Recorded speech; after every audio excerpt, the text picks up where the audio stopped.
हमारे इस YouTube channel पर साइंस, मैथ के क्वेश्चन तथा एनालिसिस संपूर्ण विषय का उपलब्ध है। कृपया इस पर विजिट करें तथा चैनल को सब्सक्राइब और लाइक तथा कमेंट कीजिए। ज़्यादा से ज़्यादा वीडियो को शेयर कीजिए।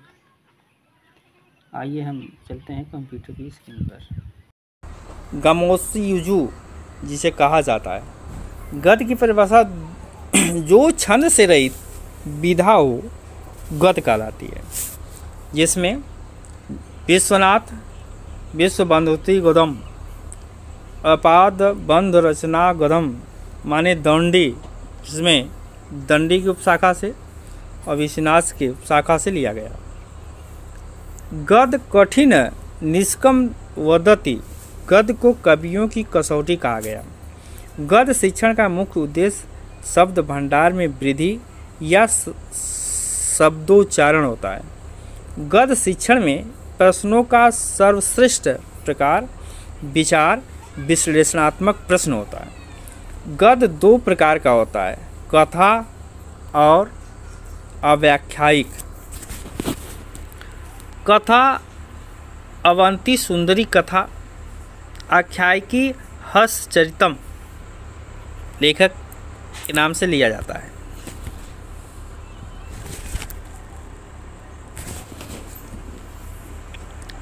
इसके बाद गद्य शिक्षण की सर्वश्रेष्ठ विधि कठिन निवारण विधि होती है। गद्य शिक्षण में वाचन का सर्वश्रेष्ठ प्रकार आदर्श वाचन माना जाता है। कठिन निवारण को गद्य शिक्षण की आत्मा कहा जाता है। गद्य शिक्षण की विधियां तीन होती हैं। नंबर 1 उद्बोधन विधि, नंबर 2 टीका विधि और नंबर 3 स्पष्टीकरण विधि। ये तीन विधियां जो है मानी जाती हैं।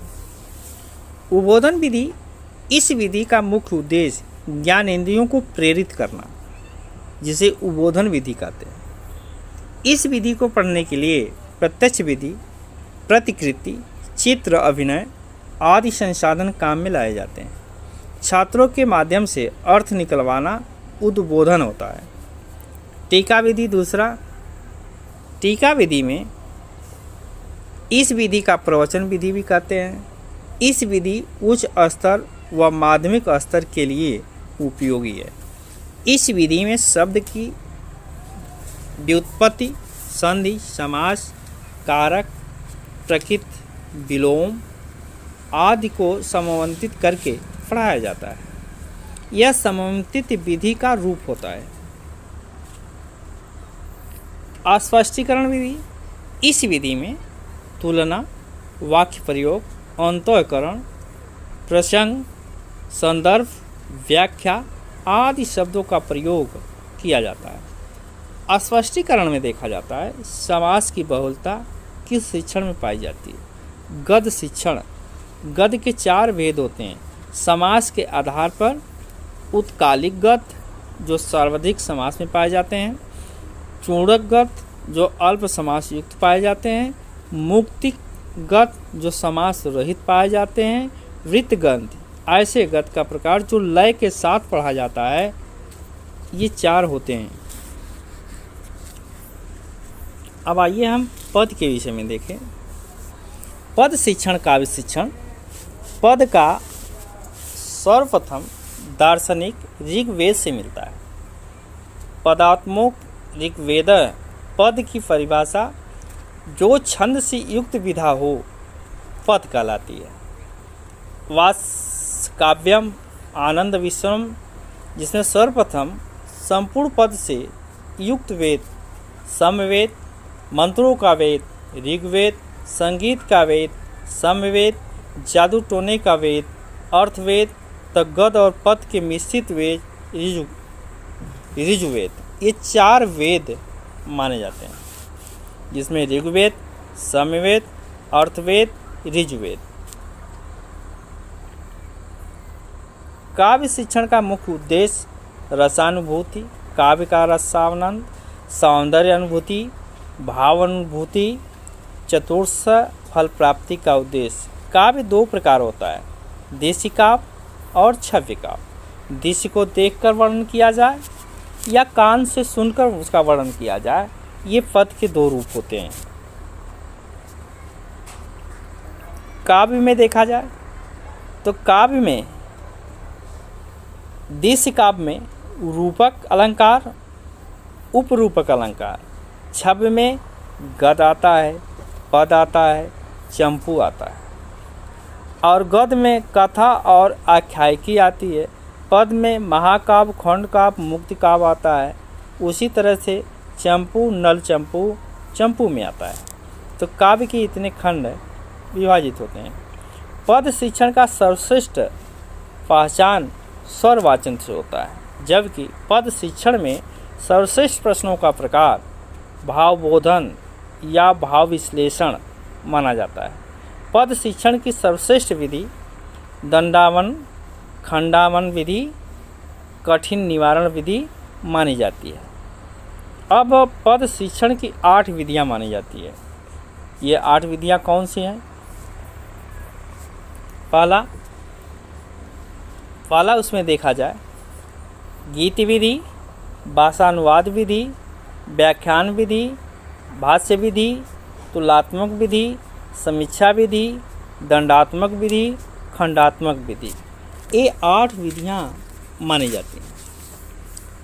गीत विधि प्राथमिक स्तर के लिए सर्वश्रेष्ठ मानी जाती है। इसमें पदांश को लयबद्ध या संगीत के माध्यम से पढ़ाया जाता है। भाषानुवाद विधि अवबोधन विधि से माना जाता है। इस विधि के द्वारा पदांश के शब्द का अर्थ किया जाता है। व्याख्यान विधि व्याख्या के आधार पर शंका समाधान के लिए काम में लाई जाती। इस विधि में एक एक शब्द की व्याख्या की जाती है, बाद में श्लोक का अर्थ करवाया जाता है। यह विधि व्यंग्यात्मक, लक्ष्यात्मक, दार्शनिक पक्ष पर बल दिया जाता है। चौथा आता है भाष्य विधि। भाष्य विधि के अंतर्गत उच्च स्तर के लिए श्रेष्ठ माना जाता है। इस विधि में कथा के समान दृष्टांत का स्पष्ट अध्यापन कराया जाता है, जिसमें ऐतिहासिक उदाहरणों का प्रधानता होती है। तुलनात्मक विधि प्रस्तुत श्लोक के भावों समान श्लोक को बताया जाता है। इस विधि में काव्य सौंदर्य की अनुभूति प्राप्त होती है।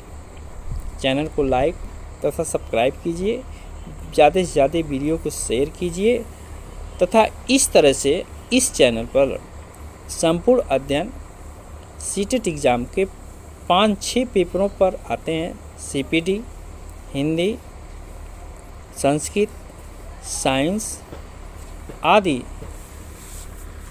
इन्वायरमेंटल साइंस आदि पर व्याख्यान के संपूर्ण अध्ययन एसटी उपलब्ध होते हैं। समीक्षात्मक विधि। समीक्षा विधि में देखा जाता है कि व्याख्या भाषा शैली, छंद, अलंकार, कथा आदि को दूसरे कवियों की भाषागत तुलना से की जाती है, जिसमें गुण दोषों की विवेचना की जाती है। दंडात्मक विधि अगली आती है। दंड विधि, दंड का अर्थ होता है वाक्य, वाक्य का अर्थ वाक्य का अन्वय करना। काव्य शिक्षण में अन्वेषण का विशेष महत्व होता है।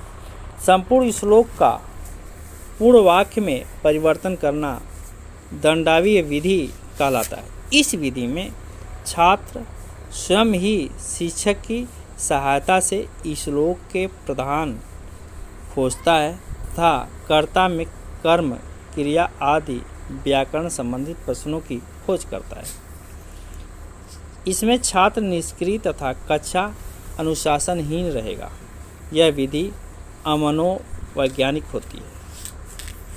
खंडनी विधि, इसे सर्वप्रथम प्रधान वाक्य ढूंढा जाता है।